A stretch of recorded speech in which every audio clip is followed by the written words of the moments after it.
Но уже первый час дня, а свет нервный, словно больной. Дома вокруг трясет. На открытой узкой площадке очень страшно. Вот-вот они рухнут. Решено, наконец, уходить из города. И за нами идет толпа людей, потерявших голову. С другой стороны черная страшная туча, которую прорвали в разных местах перебегающие огненные зигзаги. Она разверзлась широкими полосами, похожими на молнии, и вот это вот все это Плиний-младший. И это ресерч, который делает Карл Брюлов для того, чтобы написать свою великолепную картину «Гибель Помпеи». 1821 год. Карл Брюлов окончил Академию художеств и получил большую золотую медаль. И из-за разногласий, кто будет его дипломный руководитель, он отказался от продолжения работы в академии, и на следующий год вместе с его братом, архитектором, им было предложено стать пенсионерами. Да, пенсионерами общества поощрения художников сроком на 4 года. И вот он принял это предложение, и они отправились в Петербург, из Петербурга сначала в Германию, а потом в 23 году, в 823, они отправились в Италию и поселились в Риме. Прекрасная судьба.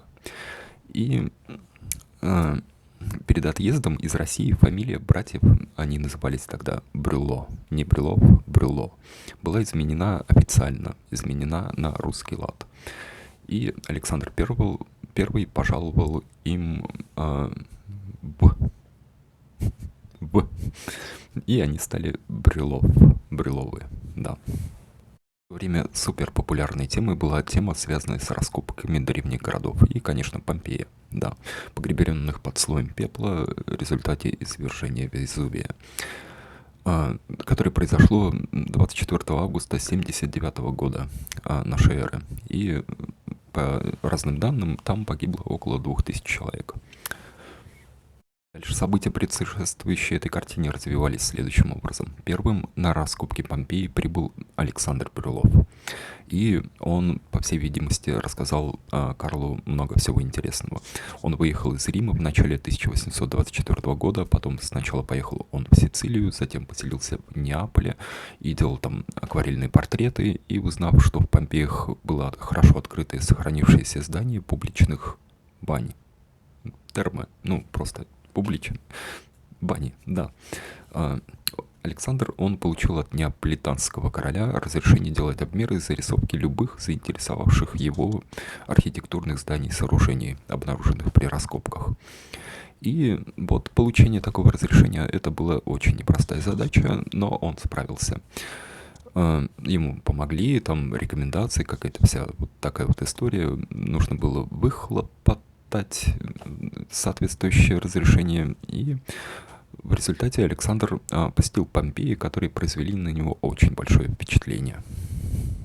И что он пишет в письме родителям, например, он пишет: «Вид сих развалин невольно заставил меня перенестись в то время, когда эти стены были еще обитаемы, когда этот форум, на котором мы стояли одни, и где тишина была прерываемой какой-нибудь ящерицей, был наполнен народом». И он писал: я вижу огненные реки, вырывающиеся из его Везувия жерла. Дождь песка, золы и камней засыпает пышную Помпею. Помпея исчезает перед моими глазами. Тем временем Карл Брюлов, он продолжает свою работу над сценками из итальянской жизни. И он пишет такие свои известные штуки, как «Итальянское утро», «Итальянский полдень», «Девушка, собирающая виноград в окрестностях Неаполя», и работает над копией Афинской школы Рафаэля. Этот заказ, который дал художнику важнейший опыт работы над многофигурной композицией, которая потом вот и пришла вот в эту историю с последним днем Помпеи. И вот, наконец-то, теперь уже Карл Брюлов, он едет в путешествие из Рима в Неаполь, и прибывает в Неаполь, и 4 дня посвящает тому, чтобы изучать развалины города Помпеи. И они также произвели на него очень сильное впечатление. И он едет вместе с Анатолием Демидовым. И во время осмотра этого города в голове Брюлова блеснула мысль написать большую картину и представить на ней гибель Помпеи. И художник делится этой мыслью с Демидовым, и тот говорит, он дает ему слово, что он купит задуманную им картину, как только тот ее напишет. И с этого момента начинается работа, и работа, которая занимает 6 лет. Он 6 лет пишет эту картину. С 1827 года, когда он впервые посетил Помпеи, и создал первые наброски и этюды до 1833 года, когда это все уже крупноформатное полотно, оно было показано в Риме и Милане. И примерно искусствоведы делят на два этапа вот эти вот процесс создания этой картины. И первый этап — это подготовительная работа, это включало в себя этюды, первые эскизы, а второе — непосредственно написание большого многофигурного полотна. Начиная эту большую работу, Брюлов, конечно же, делает очень большой ресерч. И вот он изучает документы, связанные с изобретением Везувия. И вот слова Плиния-младшего вот были как раз в начале этого ролика. Мы их слышали, они очень драматичны. И он выбирает для места действия улицу Гробниц, Страда де Сепулкри. И объясняет это так. Декорацию сию я взял всю с натуры, не отступая нисколько и не прибавляя, стоя к городским воротам спиною, чтобы видеть часть Везувия как главную причину, без чего, было бы похоже ли это на пожар. Улица Гробниц была открыта археологами относительно недавно, за 10 лет до приезда Брюловых в Италию, и место, выбранное художниками, находилось за городской чертой, на дороге, ведущей к Неаполю. Гробница. Некоторый такой интересный знак, вот как раз вот в этот момент, в 1828 году, снова Везувий начал проявлять свою активность.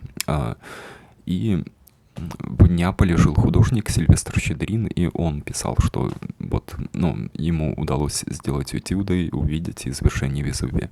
И весть об этом быстро распространилась по Италии, и чтобы свидетелем быть этого зрелища, очень многие иностранцы, да, и итальянцы, находившиеся в Риме, они поспешили в Неаполь. И, конечно же, Карл Брюлов, он поехал туда смотреть, как это все происходит. Но, по словам, лишь только Брюлов явился туда, как насмех стихший вулкан вовсе перестал куриться, и он, пробыв 4 дня, возвратился обратно в Рим работать над своей картиной. И тот же 1828 год Карл Брюлов, он завершает работу над копией фрески Рафаэля «Афинская школа». Очень большая работа.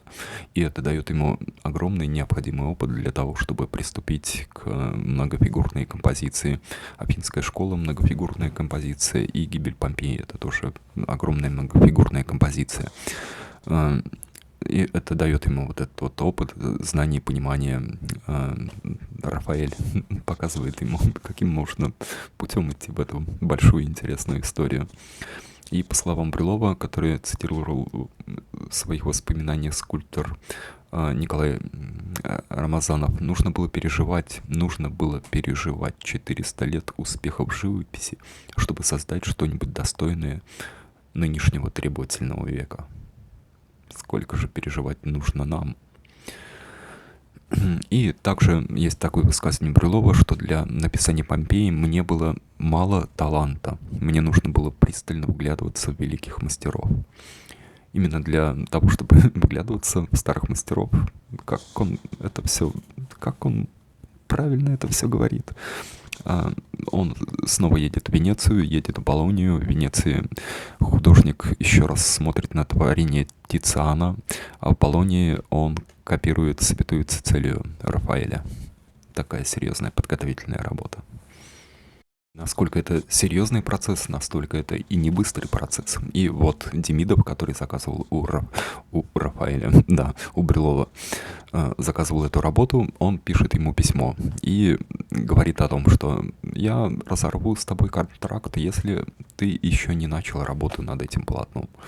На что Брюлов отвечает, что я не имею на холсте ничего другого, кроме одних начертаний фигур. Время приближалось к концу контракта, а окончание картины слишком было далеко от оного. Да.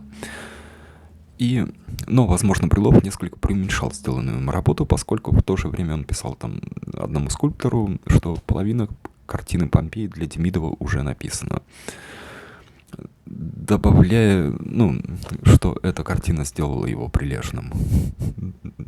Что-то я сомневаюсь. Вот. Было интересно, как Демидов ответил. Он попросил Брюлова продолжить работу над полотном и назначил для окончания картины такой срок в новом контракте, который Брюлов признает сам для себя наилучшим. Вот так. Но Брюлов работал очень интенсивно. И к концу 1830 года в Брюловской Помпеи все фигуры были только поставлены на места и пропачканы в 2 тона. Это цитаты из переписки. Причем вся эта работа была закончена в 2 недели и так подействовала на организм Брюлова, что у него от упадка сил дрожали руки, голова, ноги, и он очень истощился. Современники пишут, что во время работы над Помпеей Брюлов доходил до такого изнеможения сил, что его нередко просто выносили из мастерской. Вот такая самоотверженность, вот так нужно работать. И пока он работал над этим произведением, к нему приехал писатель Алексей Толстой, и он делал какие-то свои записи о том, что Брюлов пишет вот эту картину. И незадолго до своей смерти мастерскую Брюлова посетил шотландский писатель Вальтер Скотт, тот самый Вальтер Скотт, который провел у полотна несколько часов, и по словам самого Брюлова, знаменитый писатель просидел целое утро перед картиной, весь смысл, всю подноготную понял. Да. И после этого Вальтер Скотт подошел к художнику, пожал обе руки и сказал ему, что он ожидал увидеть исторический роман, но увидел гораздо больше, целую эпопею. И для Брюлова поддержка писателя была супер важна. Не только тем, что историческая концепция его картины была признана историческим романистом, но и потому, что он тем самым получил призвание писателя романтического направления, сумевшего понять глубокий смысл полотна. Не только к осени 1933 года работа над картиной была завершена, и современники вспоминают, что, заканчивая работу над большим холстом, Брюлов все время оставался недоволен результатом. И он ходил в мастерскую и пытался понять, в чем заключалась неверность расчета, что он сделал не так, что он сделал неправильно. И он про него рассказывает, что ему показалось, что свет от молнии на мостовой слишком слаб. Он осветил камни около ног воина, и воин как будто бы выскочил из картины. И тогда он осветил всю мостовую и увидел, что его картина стала окончена. Она стала идеальна. И когда работа над картиной была окончательно завершена, Карл Брюлов стал показывать ее в Риме, в своей мастерской, на Виа ди Сан-Клаудио. И заказчик картины Анатолий Демидов заплатил за полотно 40 000 франков. И популярность картины и ее автора так стремительно росла, что вместо приветствия на римских улицах и вместо кафе можно было услышать: «Видели ли вы картину «Последний день Помпеи», о которой говорит весь мир?» И в один день в мастерскую к Брюлову пришел глава римской школы художников Винченцо Камуччини, который, постояв несколько минут перед картиной, подошел к Брюлову, прижал его к себе и сказал: «Обними меня, колосс». Работавший в то время в Риме датский художник и скульптор Бертольд Товальдсон Сен заявил, что такой картины никто из теперешних художников не только написать, но и скомпоновать не в силах. Еще один художник, Григорий Гагарин, писал, что успех картины «Гибель Помпеи» был, можно сказать, единственный, который когда-либо встречался в жизни художника. И, по словам Гагарина, это великое произведение вызвало в Италии безграничный энтузиазм. В разных городах ее автору устраивали торжественные приемы, ему посвящали стихотворения, его носили по улицам с музыкой, цветами и факелами. Вот это триумф! Из Рима полотно перевезли в Милан, где оно с успехом экспонировалось на Миланской художественной выставке в 1833 году, проходившей в Брерском дворце. И слава художника росла, его картины сравнивались с творениями Рафаэля, Микеланджело, Тициана. Брюлов получил диплом почетного ордена Миланской академии изящных искусств, и в сопроводительном письме, от которой было написано: «Присоединив вас к себе в качестве почетного члена, Академия только увеличила блеск своей славы». Да. Академии Болонии, Флоренции и Пармы также сделали Брюлова своим почетным членом. Вот такая великая история, вот такая великая часть судьбы великого человека, великого живописца Карла Брюлова. Вот. Если вам понравилось, ставьте лайк, подписывайтесь на канал. Меня зовут Эдуард Кичигин, и внизу смотрите там в описании ссылки на то, каким образом можно научиться работе пером и тушью в моей итальянской стилистике, школе скетчинга. И там внизу можно поддержать меня на Патреоне или на еще второй русской площадке. Вылетело из головы совсем. В общем, смотрите там и делитесь моими видео. Всем чао-чао. Пока.